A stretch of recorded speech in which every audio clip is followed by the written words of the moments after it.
Hello students, biology में जानते हैं 9th में fundamental units of life chapter है। बायोलॉजी का फर्स्ट चैप्टर माना जाता है। ठीक है, इसमें हम आपको सेल के बारे में बताएंगे और यूनिसेलुलर मल्टीसेलुलर ऑर्गेनिज्म, सेल का shape and size of cell, structural organisation of cell, इन सब चीज़ों के बारे में बताएंगे आपको।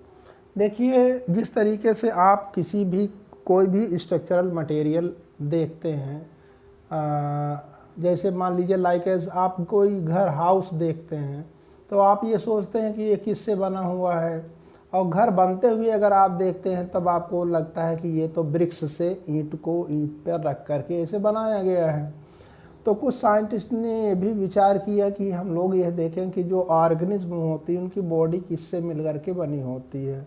ठीक है, लेकिन इसको नेकेड आई से, केवल आँख से कोई देख नहीं पा रहा था। तो धीरे धीरे माइक्रोस्कोप्स बनना शुरू हुए।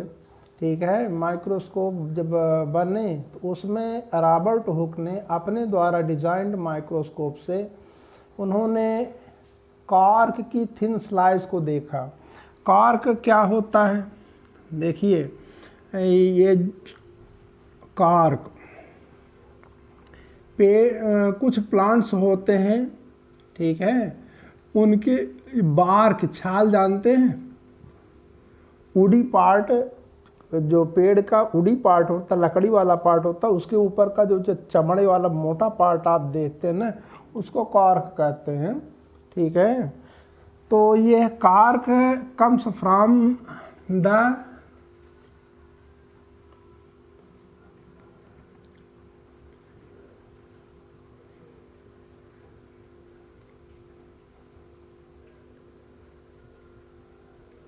ट्री, पेड़ से ये मिलता है हमको। और इसका शुरुआत में यूज़ कहाँ किया जाता था जानते हैं? जैसे ये बॉटल रहती थी, ठीक है, बॉटल है, बॉटल में इस कॉर्क का इस शेप का एक लिड बनाते थे। हो सकता है आप भी देखें इस तरीके का, ठीक है, ये पूरा, और इसको इसी में फिट कर देते थे।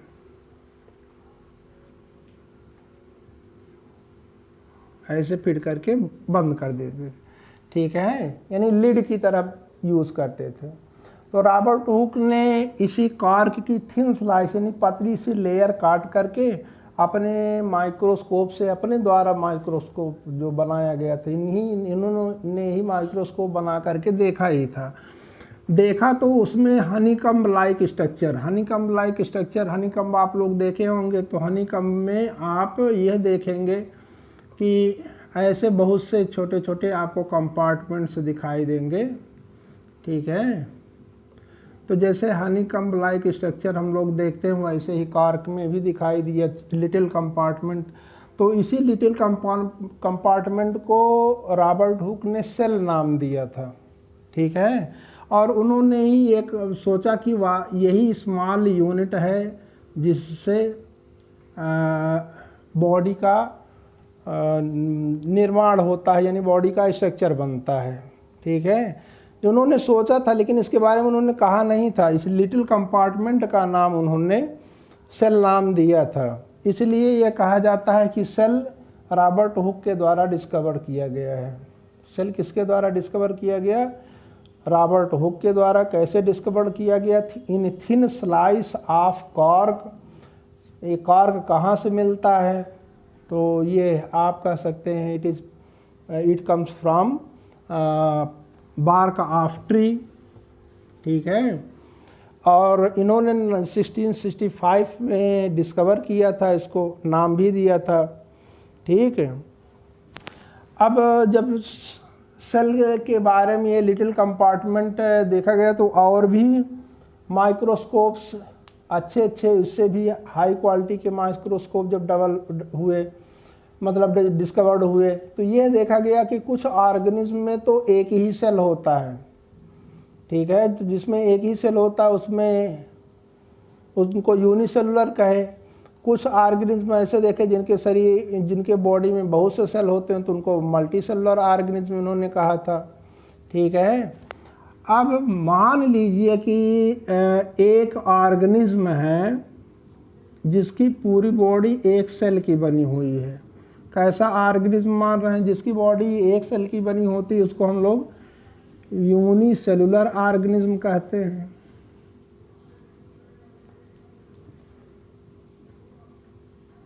इसकी पूरी बॉडी एक ही सेल की बनी हुई है और इसी एक सेल के द्वारा वो ऑल लाइफ फंक्शंस परफॉर्म कर रहा है। जितनी लाइफ के लिए जितने फंक्शन होते हैं सारे फंक्शन इसी सेल से परफॉर्म कर रहा है। तो इसका मतलब ये भी समझ लिया गया कि एक सेल सारे लाइफ फंक्शन को परफॉर्म कर सकता है। और यह इसको देख करके ये भी लगा कि यह ऑर्गेनिज्म के बॉडी स्ट्रक्चर को भी बना सकता है। इसलिए और यह भी देखा गया कि यह एक मेम्ब्रेन से बाउंडेड रहता है। इसलिए इसकी जो डिफिनेशन बनाई गई वो मेन डिफिनेशन आपको ऐसे लिखना चाहिए, अलग अलग बुक में अलग अलग दिया गया, हम समराइज़ करके आपको डिफिनेशन बना करके दे रहे हैं, ठीक है। तो इसको आप ज़रूर लिखिएगा। Cell a basic membrane bounded, a basic membrane bounded,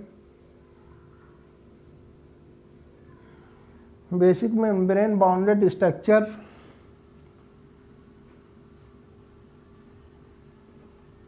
which make the body of organisms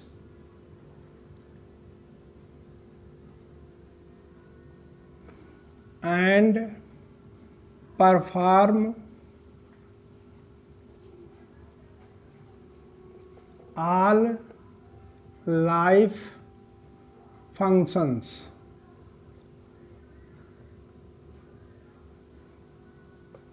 is called cell. ये सेल की डिफिनेशन हुई। अब डिस्कवर्ड किसने किया था? तो आप ये कह सकते हैं cell is discovered by Robert hook.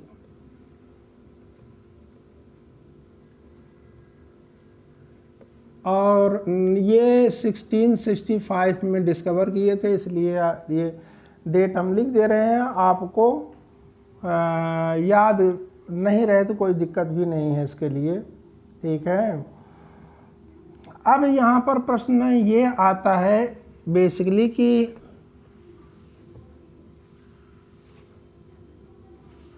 Cell all life function को कैसे परफॉर्म कर सकता है। सारे लाइफ फंक्शन को एक स्मॉल सेल जो कि नेकेड आई से दिखाई भी नहीं देता, वो सारे लाइफ फंक्शन को कैसे परफॉर्म कर सकता है। जब उसके लिए हाई रेजोल्यूशन पावर का माइक्रोस्कोप बना, मैंने इलेक्ट्रॉन माइक्रोस्कोप बना, तो देखा गया सेल के अंदर बहुत सी स्मॉल स्ट्रक्चर्स हैं जो कि मेम्ब्रेन बाउंडेड हैं। और ये स्मॉल मेम्ब्रेन बाउंडेड स्ट्रक्चर्स जो सेल के अंदर प्रेजेंट हैं, ये सब अपना अलग अलग स्पेसिफिक लाइफ फंक्शन परफॉर्म करती हैं। कोई रेस्पिरेशन से रिलेटेड है, कोई न्यूट्रिशन से रिलेटेड है, कोई एक्सक्रीशन से रिलेटेड है, कोई ट्रांसपोर्ट से रिलेटेड है, ठीक है। सब अपना अलग अलग फंक्शन परफॉर्म करती हैं। तो सारे ऑर्गेनेलीज मिल करके इस सेल को ऐसा बना देते हैं कि ये सारे लाइफ फंक्शन को परफॉर्म कर सके, ठीक है। तो सेल ऑर्गेनेलीज के कारण ही एक सेल सारे लाइफ फंक्शन को परफॉर्म कर सकती है, मीन्स ये फंक्शनल यूनिट ऑफ लाइफ होती है, ठीक। अब आप से पूछा जाता है क्या सेल के अंदर डिवीजन ऑफ लेबर, जैसे हम लोगों के लिए हाथ अलग काम करता, माउथ अलग काम करता, पैर अलग, ये डिवीजन ऑफ लेबर है। तो क्या सेल के अंदर डिवीजन ऑफ लेबर पाया जाता है? तो आप कह दीजिएगा yes, division of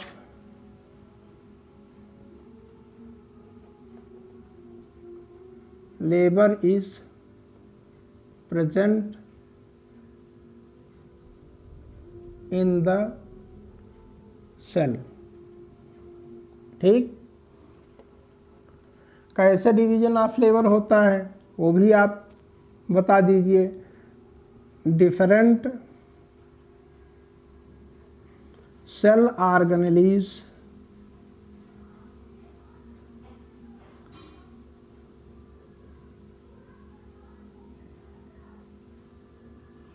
different cell organelles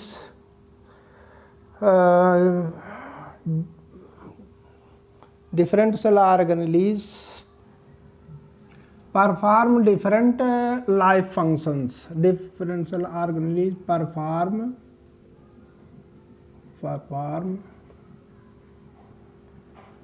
different life functions। तो अलग अलग सेल ऑर्गेनेज अलग अलग फंक्शन परफॉर्म करके पूरा सेल में जितने भी सेल ऑर्गेनेज अलग अलग फंक्शन परफॉर्म कर दी, जिसके कारण ये पूरा सेल एक सेल समझ लीजिए कि सारे लाइफ प्रोसेस को करने लगा। इसीलिए हम लोग ये भी कह सकते हैं इसमें डिवीजन ऑफ लेबर पाया जाता है। ठीक है, और सेल को हम लोग structural and functional unit of life भी कहते हैं। काहे कहते हैं इसको भी हम लोग देखें।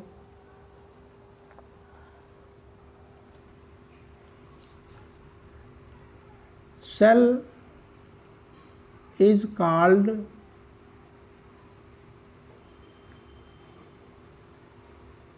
Structural and functional unit of life because number one, it make the body structure या body of organism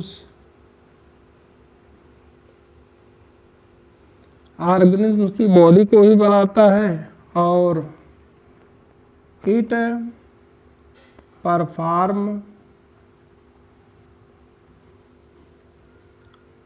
all life functions.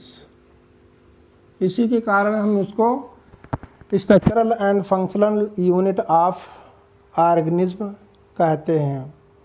ठीक, और structural and functional unit of life वास्तव में सेल होता है। इसका मेन कारण है सेल के अंदर प्रेजेंट सेल ऑर्गेनेलीज। ठीक, सेल ऑर्गेनेलीज किसको कहते हैं उसको भी हम लोग देख लें। जैसे हम लोग यहाँ पर देखिए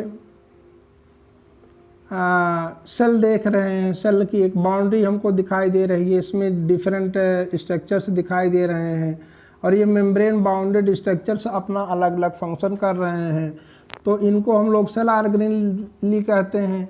तो इस तरीके से हम लोग सेल ऑर्गेनेली की एक डिफिनेशन बना सकते हैं।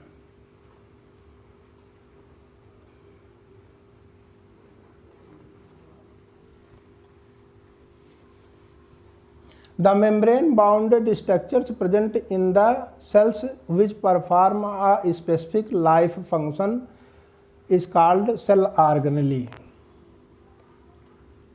ठीक, a membrane bounded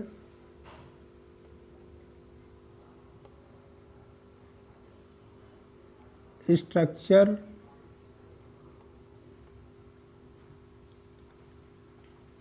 present in the cell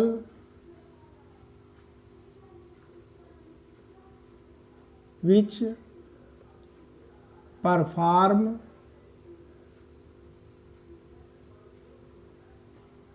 a definite life function is called cell organelles। Cell organelles आप लिख लेंगे, ठीक है। अगर इसका एग्जाम्पल, तो एग्जाम्पल में आपको आगे मिलेगा endoplasmic reticulum, mitochondria, Golgi apparatus तमाम मिलेंगे। आप एक दो का नाम लिख लीजिए यहाँ पर, एंडोप्लाज्मिक रेटिकुलम,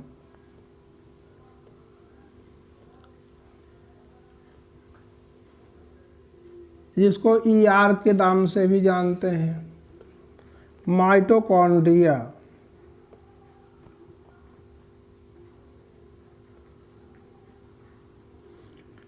अब यहाँ पर एक्सेट्रा आप लिख दीजिए, ठीक।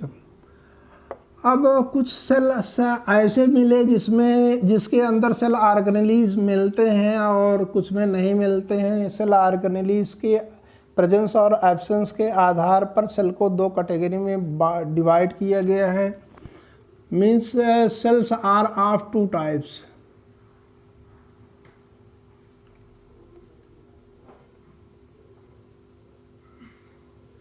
सेल्स दो प्रकार की होती हैं। एक होती है प्रोकैरियोटिक सेल्स,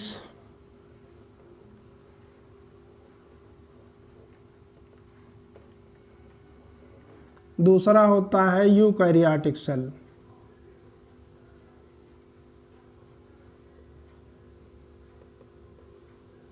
प्रोकैरियोटिक और यूकैरियोटिक सेल जब सेल ऑर्गेनेली बताएंगे तो उस समय बताएंगे, ठीक है।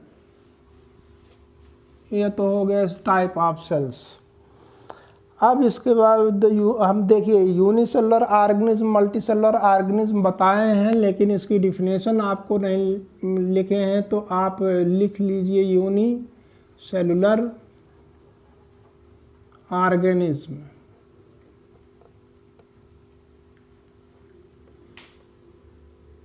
When the body of a living organism is made up of only one cell, then it is called unicellular organism।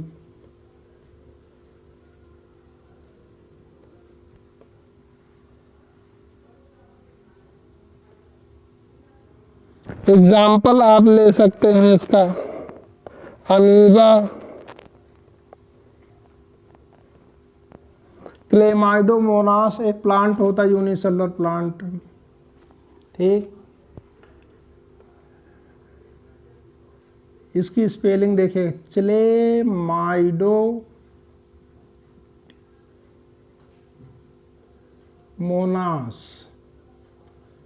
और पैरामीशियम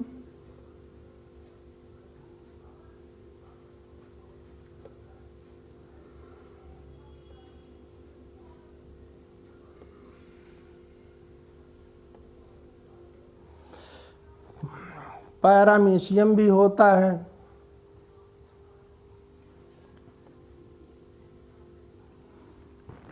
और बैक्टीरिया भी होते हैं।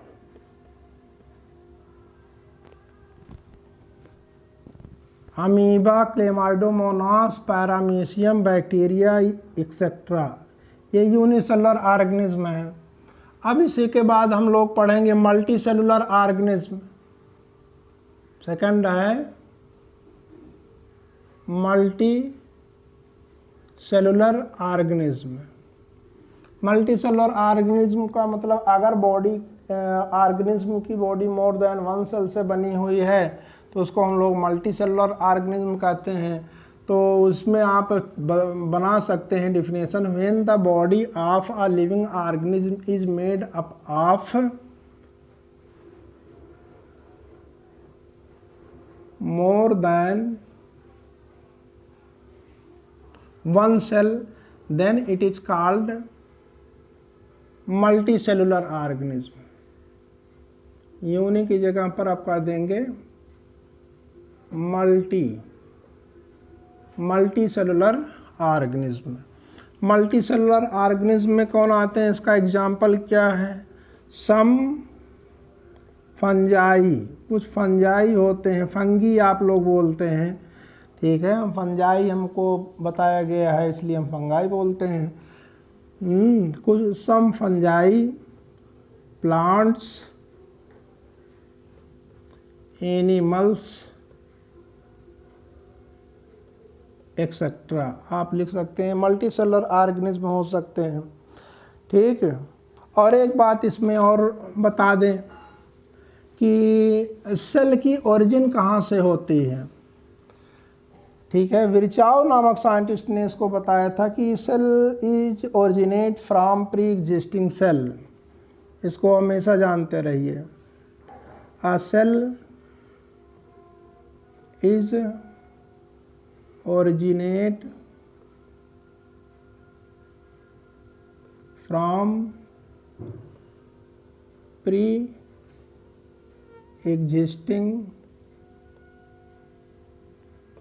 cell. इसको विरचाओ नामक साइंटिस्ट ने बताया था. अब इसके बाद में देखिए सेल बहुत प्रकार की होती हैं शेप और साइज में, तो हम लोग अब पढ़ेंगे shape and size of cell.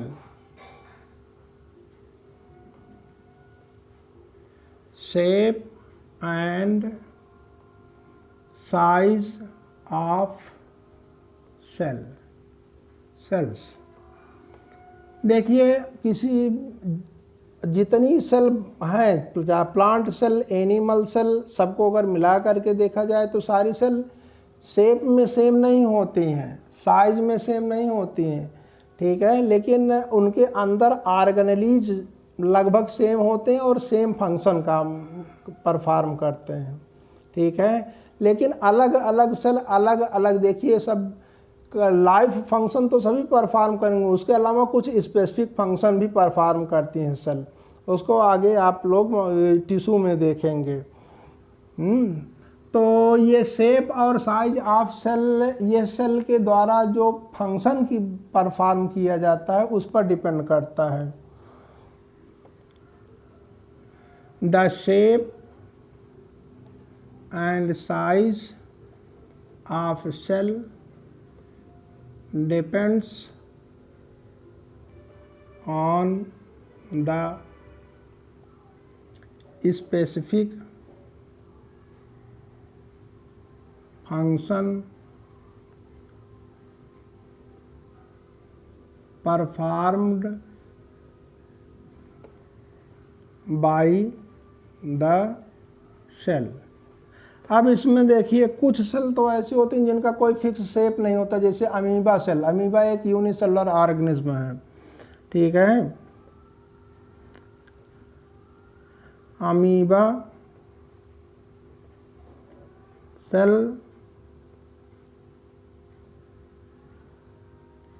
has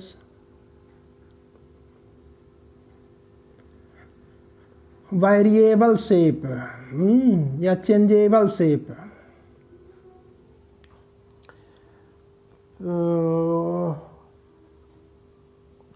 ये हम लोग इसको चेंजिंग शेप कहते हैं. Amoeba cell have changing shape. Changing shape कह सकते हैं, वेरिएबल शेप कह सकते हैं. चेंजिंग का मतलब variable.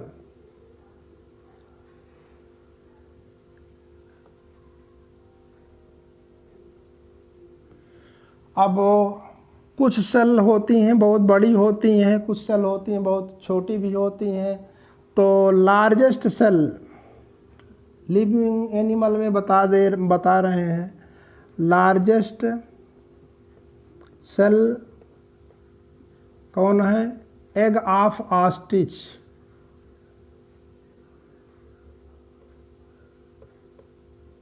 Egg of ostrich largest cell है, और longest cell of human body या animal body,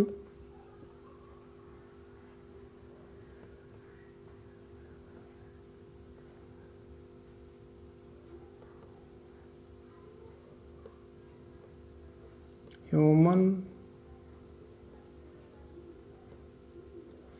body is nerve cell.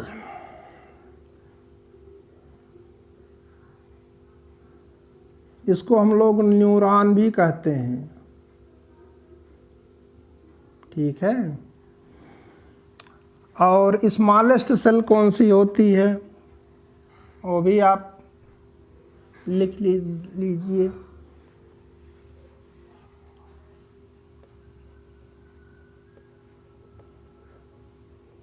Smallest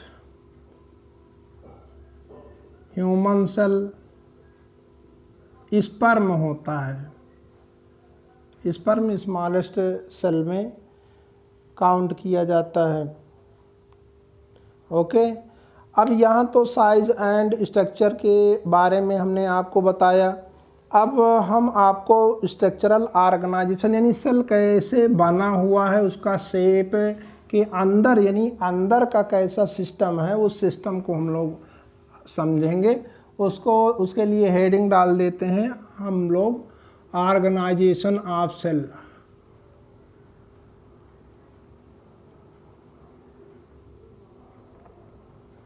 अगर हम किसी भी प्रकार की सेल को देखो, चाहे हम लोग यूकैरियोटिक सेल देखें, चाहे प्रोकैरियोटिक सेल देखें, ठीक है, कोई भी सेल देखें, ऑलमोस्ट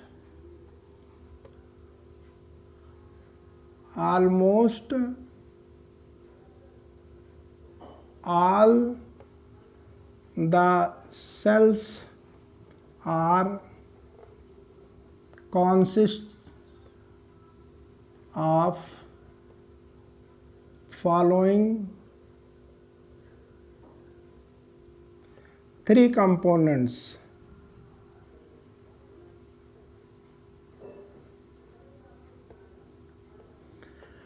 नंबर 1 है प्लाज्मा मेम्ब्रेन,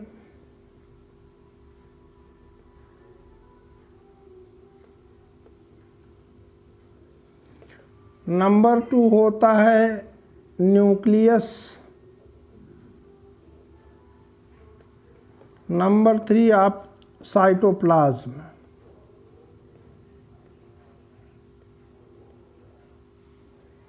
ये 3 बेसिक कंपोनेंट्स हैं सेल के। प्लाज्मा मेम्ब्रेन का दूसरा नाम सेल मेम्ब्रेन भी होता है।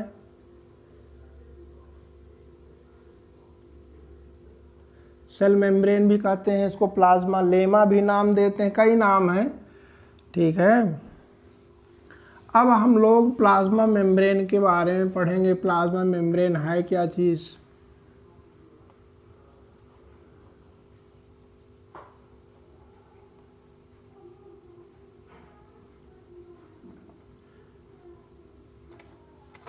जब हम लोग किसी सेल को इलेक्ट्रॉन माइक्रोस्कोप से देखते हैं तो उसके सबसे बाहर हमको एक बाउंड्री दिखाई देती है, ठीक है, मेम्ब्रेन दिखाई देती है, जो सेल के इंटरनल इन्वायरमेंट को एक्सटर्नल इन्वायरमेंट से सेपरेट करती है, ठीक।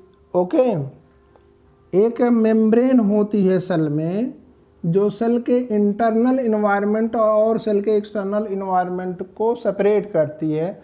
उसी मेम्ब्रेन को हम लोग सेल मेम्ब्रेन या प्लाज्मा मेम्ब्रेन नाम देते हैं।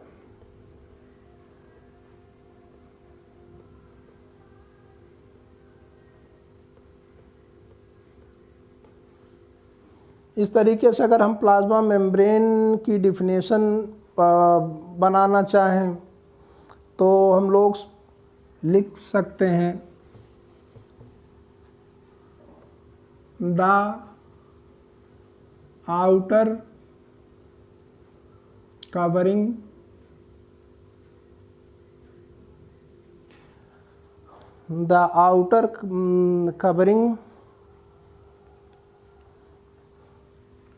of outer covering of the cell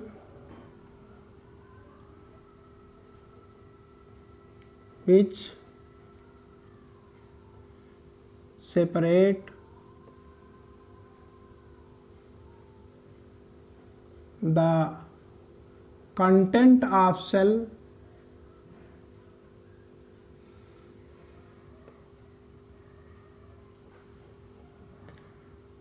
from its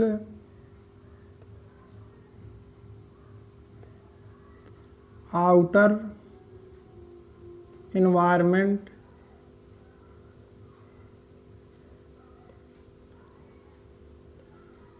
is called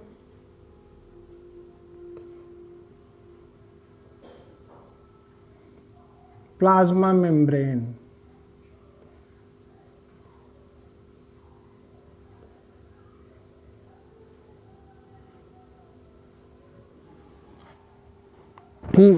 Okay.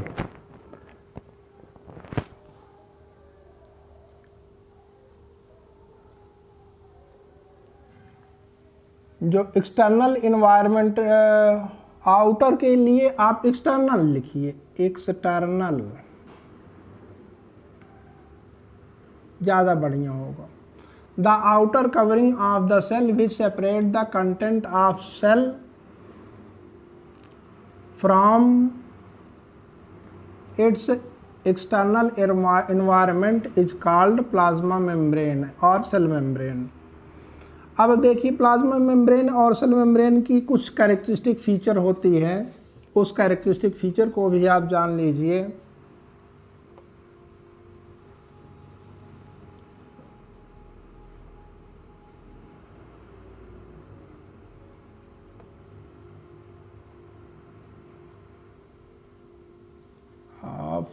Characteristic feature of plasma membrane.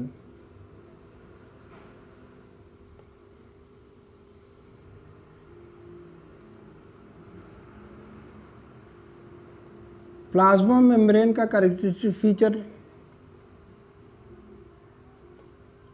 It is living membrane. ये लिविंग मेम्ब्रेन है, डेड मेम्ब्रेन नहीं मानी जाती है, लिविंग मेम्ब्रेन होती है। और second, it is thin and elastic.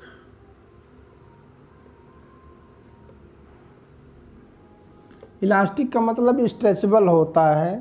Cell membrane stretchable भी होती है और थिन भी होती है, ठीक।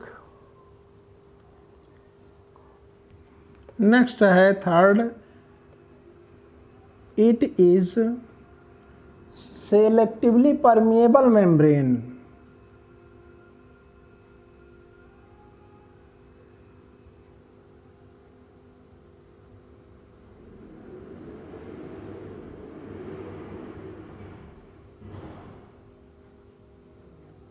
सेलेक्टिवली परमेबल मेम्ब्रेन का मतलब वो मेम्ब्रेन जो कुछ सेलेक्टिव इम्पॉर्टेंट मटेरियल को बाहर से अंदर या अंदर से बाहर जाने देते हों, उनको ही हम कहते हैं selectively permeable membrane.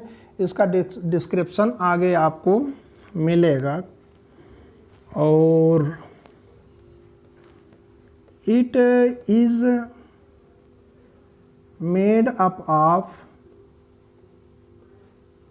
Lipid and protein. Lipid fat को कहते हैं,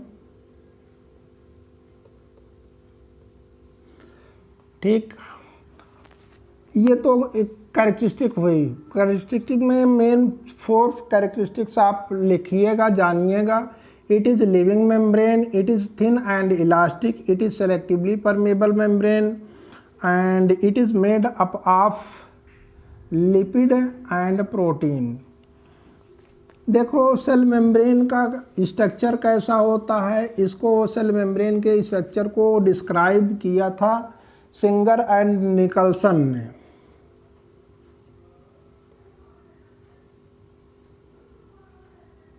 एंड निकल्सन नामक साइंटिस्ट ने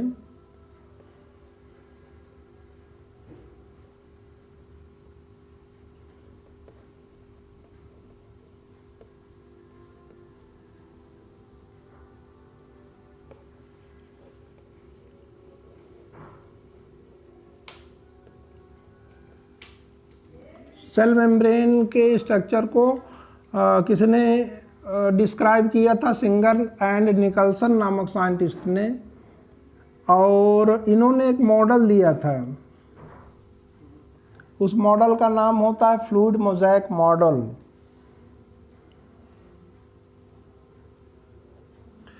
singer Nicolson describe the structure of cell membrane by fluid